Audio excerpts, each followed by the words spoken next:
Baik, Bapak Ibu, marilah kita memasuki acara yang pertama, yaitu langsung bagaimana kita untuk panduan menjadi moderator sebagai host maupun sebagai presenter ya.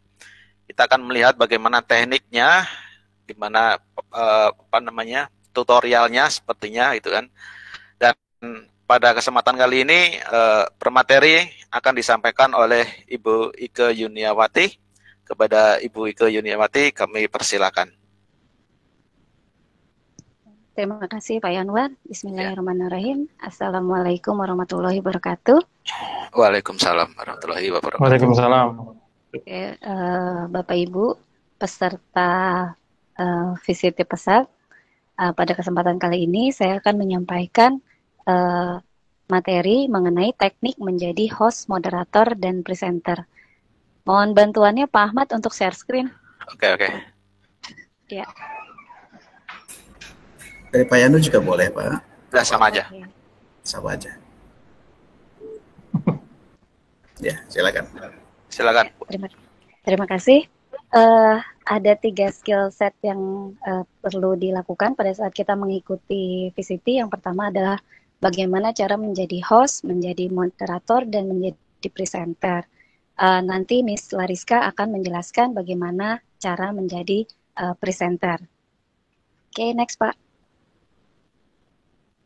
Yang pertama adalah bagaimana cara menjadi seorang host. Yang pertama harus kita ketahui bahwa tugas seorang host yang perlu dilakukan adalah sebelum acara konferensi video dimulai, yang harus dilakukan tadi sudah Pak Ahmad sebutkan juga di sebelumnya adalah membuat meeting room secara online sesuai dengan platform yang digunakan.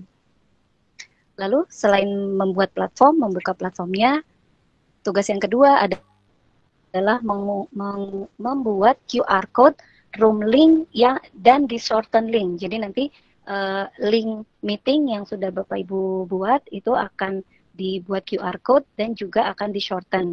Nanti mungkin ada lagi terpisah, tapi biasanya untuk membuat QR code saya menggunakan QR code generator, dan shorten link bisa menggunakan gg.gg atau bisa menggunakan bit.ly. Yang ketiga adalah membuat presensi sesuai dengan platform yang digunakan. Nah, untuk presensi ini yang lazim digunakan dalam kegiatan VCT adalah menggunakan Google Form. Lalu berikutnya tugas host adalah mempersiapkan dan membuka acara konferensi video. Nah, itu biasanya kalau misalnya kita punya jadwal jam 13.00, maka host akan membuka 5-10 menit sebelumnya untuk persiapan. Berikutnya memastikan pemateri memperkenalkan presenter dan moderator kepada peserta. Jadi nanti setelah dibuka, host juga akan memperkenalkan presenter dan moderator. Lalu memastikan pemateri telah diatur menjadi presenter. Biasanya lupa, karena host yang megang roomnya lupa untuk share screen. Nah, membuat anggota yang lain bisa share screen. Yang berikutnya, mempersilahkan moderator untuk mengarahkan atau memandu kegiatan konferensi video. Jadi setelah dibuka oleh host, maka konferensi videonya diserahkan kepada moderator untuk diatur jalannya konferensi video tersebut, VCon tersebut. Nah, berikutnya adalah membuat backup rekaman secara online, acara online tersebut. Nah, karena yang paling mudah untuk membuat rekaman, misalnya kalau menggunakan Zoom itu ada di host, maka host sebetulnya merekam itu adalah tugas presenter. Tapi karena host yang lebih mudah, nah host itu membantu membuat rekamannya.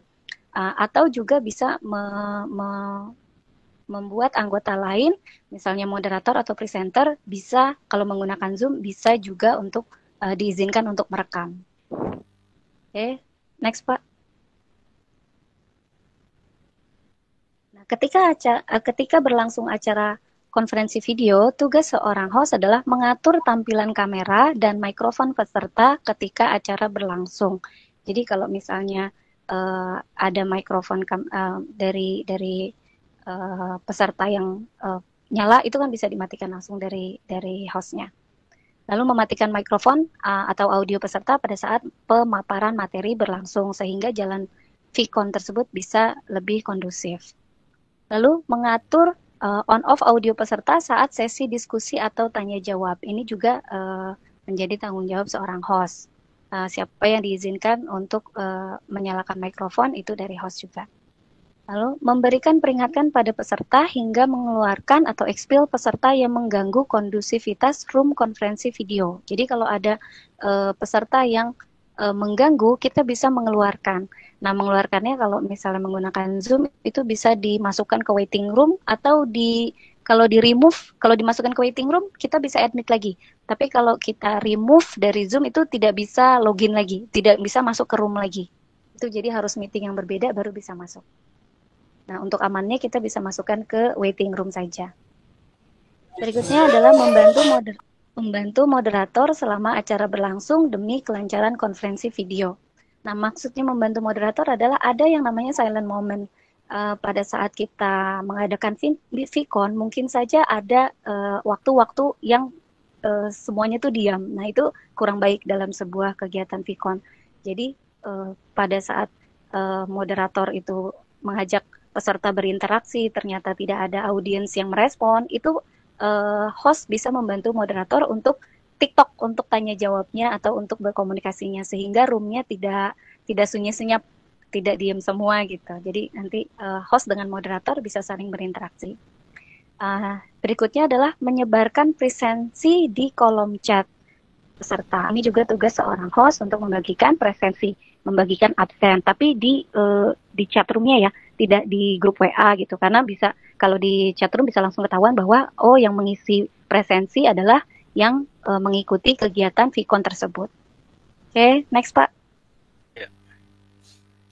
Lalu selesai acara konferensi video, tugas host adalah menutup acara konferensi video setelah moderator selesai memandu acara konferensi video. Jadi setelah selesai moderator mengembalikan kepada host membuat penutup, lalu yang kedua adalah menutup room VCon. Maka setelah roomnya itu selesai, maka selesai juga tugas sebagai host.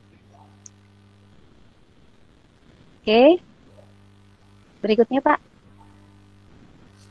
Tips untuk menjadi seorang host. Yang pertama adalah menguasai teknik aplikasi VCon yang digunakan. Ada 3 VCon yang biasanya digunakan untuk kegiatan VCT. Yang pertama adalah Zoom Meeting atau Google Meet dan juga Webex. Tapi yang saya gunakan pada saat mengikuti kegiatan VCT, saya menggunakan Zoom karena satu dan lain hal penyebabnya. Berikutnya adalah mempelajari rundown acara. Jadi kita harus tahu nanti jangan hanya membuka room saja untuk menjadi host itu, tapi kita tidak tahu apa rundown acaranya. Tapi kita juga harus tahu, seorang host itu harus tahu rundown acaranya. Lalu host juga harus bekerja sama dengan semua petugas yang terlibat. Jadi tidak hanya membuka room, setelah berjalan diserahkan ke moderator, hostnya hilang gitu. Jangan sampai seperti itu. Tetap host harus standby sepanjang kegiatan VCon itu berlangsung. Oke, yang berikutnya adalah menjadi moderator. Moderator adalah orang yang bertindak sebagai penengah atau pemimpin sidang atau rapat atau diskusi yang menjadi pengarah pada acara pembicaraan atau perdiskusian masalah.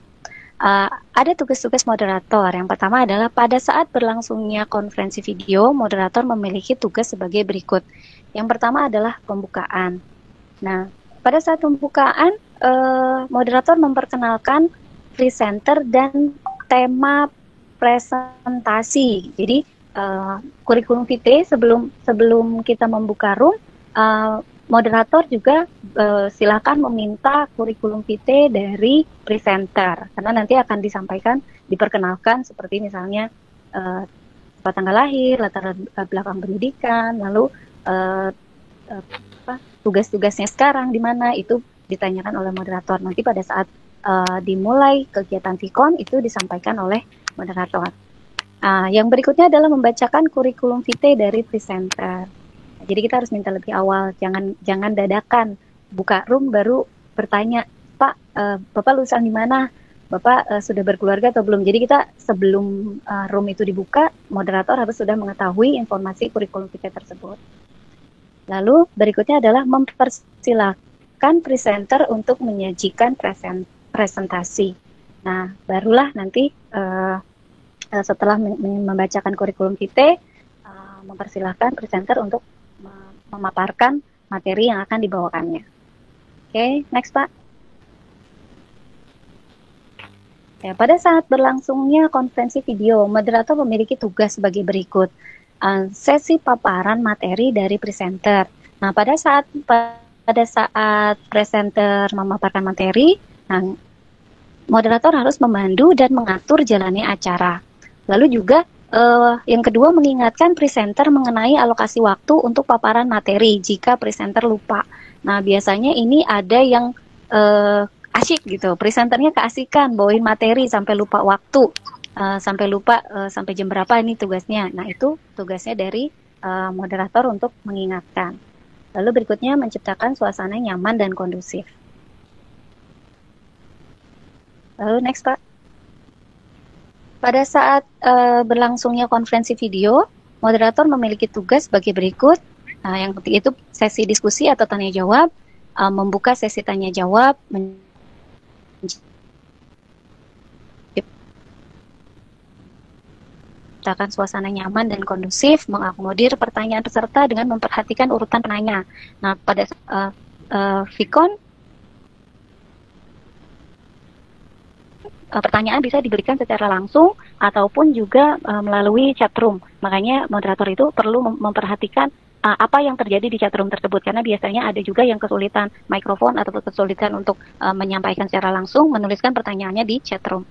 Lalu berikutnya, memberikan kesempatan presenter untuk menjawab pertanyaan, memberikan kesempatan jika ada yang mau menambahkan saran atau sharing informasi. Lalu mengingatkan peserta untuk mengisi presensi yang dibagikan oleh host. Itu juga moderator yang mengingatkan, Bapak Ibu silakan mengisi presensi. Nah, seperti itu misalnya. Lalu menciptakan suasana nyaman dan kondusif sehingga tidak sepi, roomnya tidak diam. Oke, next Pak. Oke, saat berlangsungnya konferensi video, moderator juga memiliki beberapa tugas, yaitu sesi penutupan. Yang pertama adalah memberikan kesempatan kepada presenter untuk menyampaikan closing statement. Nah, ini yang beberapa kali saya mengikuti VCT, kebetulan teman-teman mungkin di VCT 9 terlewat, bahwa moderator juga mempersilahkan kepada presenter untuk memberi pernyataan atau closing statement. Jadi bukan hanya moderator yang akan menyimpulkan keseluruhan dari Vicon hari saat itu, tapi juga closing statement dari presenter.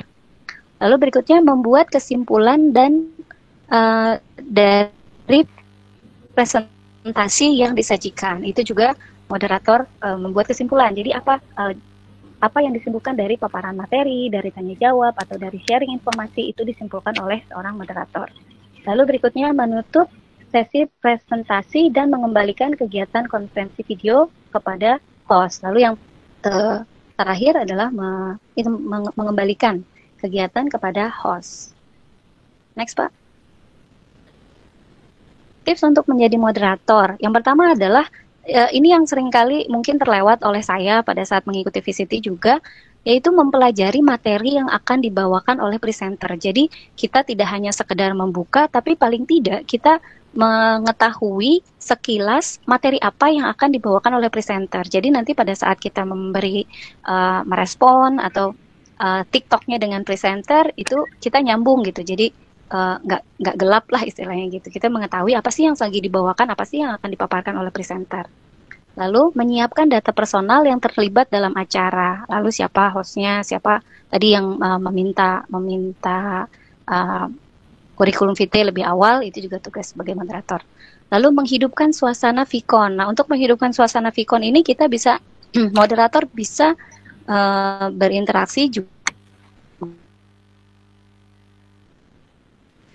host sehingga tidak sepi, meetingnya tidak diam saja. Lalu yang terakhir adalah bekerja sama dengan semua petugas yang terlibat. Itu saja tugas sebagai host dan moderator. Yang untuk selanjutnya tugas presenter akan disampaikan oleh Miss Lariska. Terima kasih Pak Yanwar. Terima kasih Bu Ike yang sudah memaparkan tentang bagaimana menjadi host dan moderator dalam kegiatan webinar. Saya lihat sangat banyak sekali tugasnya. Saya juga kayaknya banyak ya kalau saya lihat satu persatu. Tapi tenang saja teman-teman semuanya peserta Bapak Ibu, kalau sudah dilakuin ya, itu kayaknya jadi kayak keterusan gitu ya. Jadi udah nggak usah dihafalkan, sudah hafal sendiri. Bapak Ibu seperti itu ya. Baik Bapak Ibu, selanjutnya ada teknik untuk bagaimana menjadi seorang presenter yang baik dan benar akan disampaikan oleh pemateri kita kepada Ibu Lariska Septiani, SPD, kami persilahkan. Terima kasih Pak Yanuar. Assalamualaikum warahmatullahi wabarakatuh. Waalaikumsalam. Selamat siang Ibu Bapak sekalian. Ya, pada kesempatan kali ini izinkan saya berbagi penjelasan, berbagi pengalaman bagaimana sih menjadi presenter saat virtual coordinator training.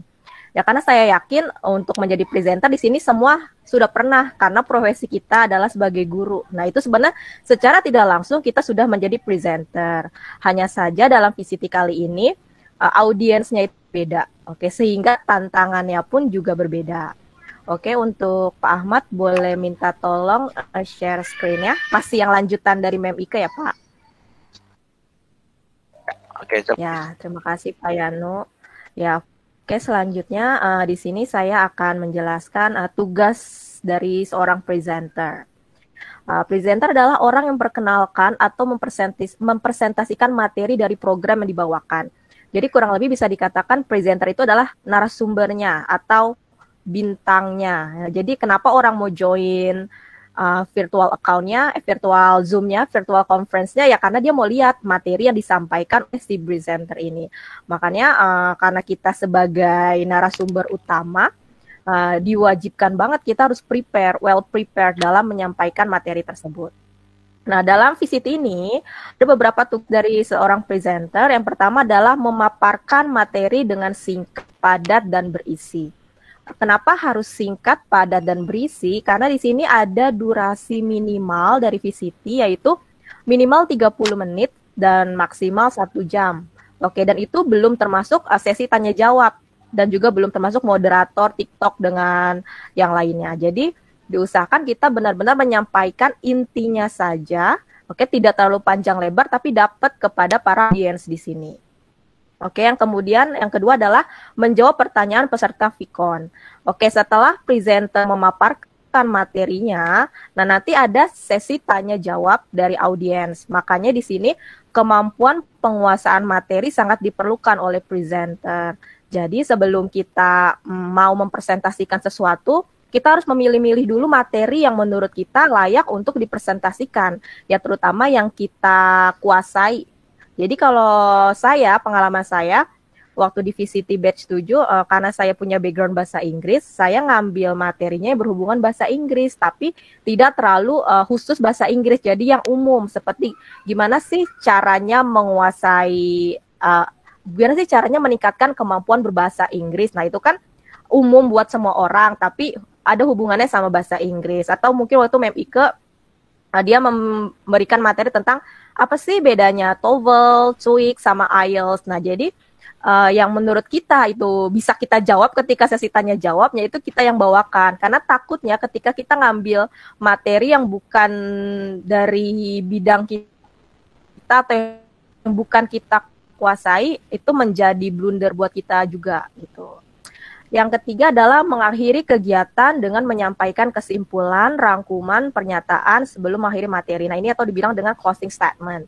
Nah, jadi kita tunggu moderator meminta kita untuk closing statement. Nah, terkadang seorang presenter itu suka, terutama saat sesi tanya jawab, suka gatel pengen jawab pertanyaan dari audiens. Nah, dia lupa kalau dia harus menjawab setelah dipersilahkan oleh moderator. Jadi ketika audiens punya pertanyaan, apakah bla bla bla bla bla, nah dia udah pengen jawab gitu, saking semangatnya gitu ya.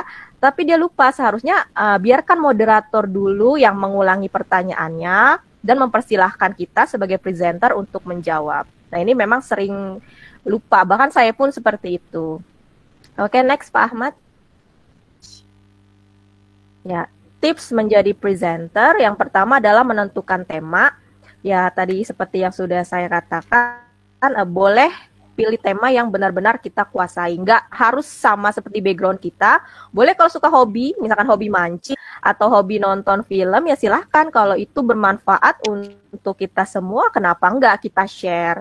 Oke, yang kedua adalah merancang media presentasi yang menarik. Nah, menurut saya ini poin nomor 2 itu merupakan poin yang sangat penting karena kalau media kita, presentasi kita itu terlalu biasa banget, terlalu monoton, nah kadang para audiens itu kurang semangat buat nonton kita.